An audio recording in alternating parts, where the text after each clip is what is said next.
Bonjour, dans cette session, on va voir l'activité 4 du chapitre 3, respirer au milieu aérien. Les poumons, organes respiratoires chez l'homme. Alors chez l'homme, il y a une respiration qu'on appelle respiration pulmonaire. L'appareil respiratoire de l'homme comprend les organes suivants, les fosses nasales, pharynx, larynx, trachée artère, bronche, bronchiole et sac alvéolaire. Il existe deux poumons, poumon droit et poumon gauche. Tracez en utilisant le document 1 le schéma ou le trajet suivi par l'air inspiré.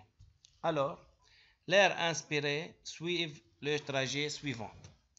Nez ou bouche, fosse nasale, pharynx, larynx, trachée artère, bronche, bronchiole et enfin sac alvéolaire. Nommez les structures où se font les échanges gazeux au niveau des poumons. Alors, les échanges gazeux entre l'air et le sang au niveau des poumons se font dans les alvéoles ou sacs alvéolaires. Nommez les deux gaz respiratoires. Alors, les deux gaz respiratoires sont le dioxygène et le dioxyde de carbone. Le dioxygène de formule O2 et le dioxyde de carbone de formule CO2. Indiquez la couleur du sang entrant et celui sortant du poumon. Comme vous voyez, la couleur du sang entrant dans le poumon est rouge sombre et le sang sortant des poumons est rouge vif ou clair.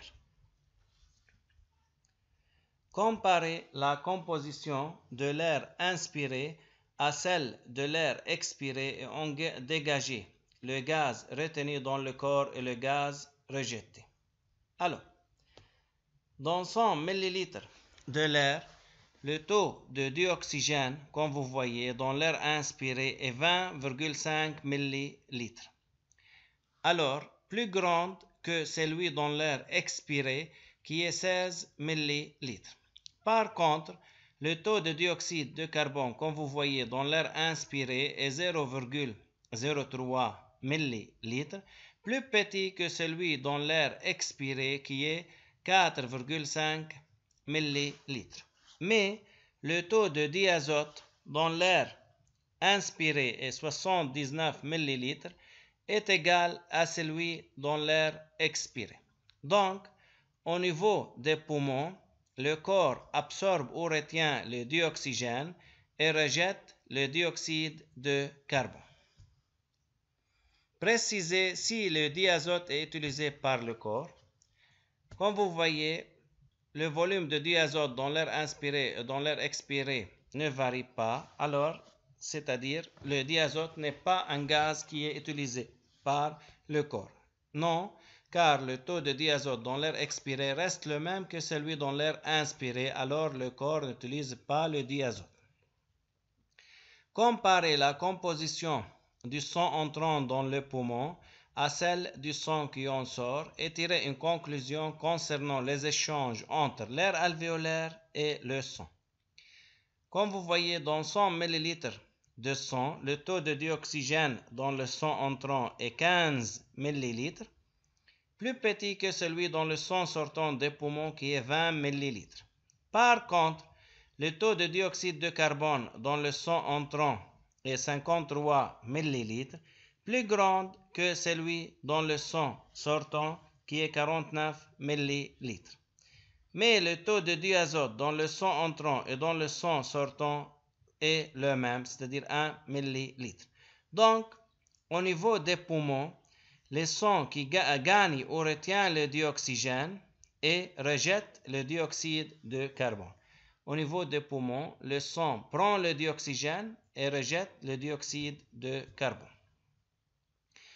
Application 1. Échange de gaz respiratoires. Des échanges gazeux de dioxygène O2 et de dioxyde de carbone CO2 ont lieu entre l'air alvéolaire et le sang. Le document ci-contre représente le pourcentage de dioxygène et de dioxyde de carbone dans l'air inspiré et dans l'air expiré, ainsi que celui dans le sang entrant et dans le sang sortant des poumons. Relevez du document ci-contre la couleur du sang entrant dans le poumon. Alors, comme vous voyez, la couleur du sang, c'est couleur rouge sombre. Et relevez aussi la couleur du sang sortant des poumons. Alors, comme vous voyez, la couleur du sang sortant des poumons est rouge vif. Comparez la composition de l'air inspiré en dioxygène et en dioxyde de carbone à celle de l'air expiré.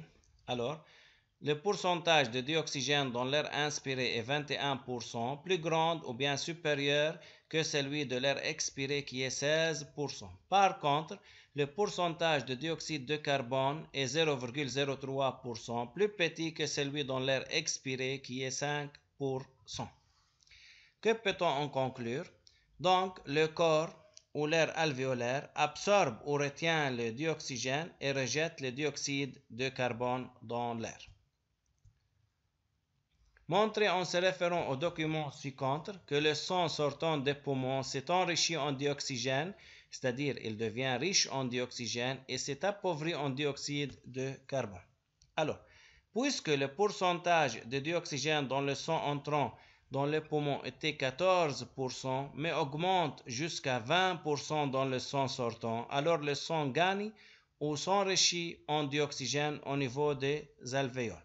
Et puisque le pourcentage de CO2 dans le sang entrant était 54%, mais diminue à 50% dans le sang sortant, alors le sang perd ou s'appauvrit en dioxyde de carbone CO2.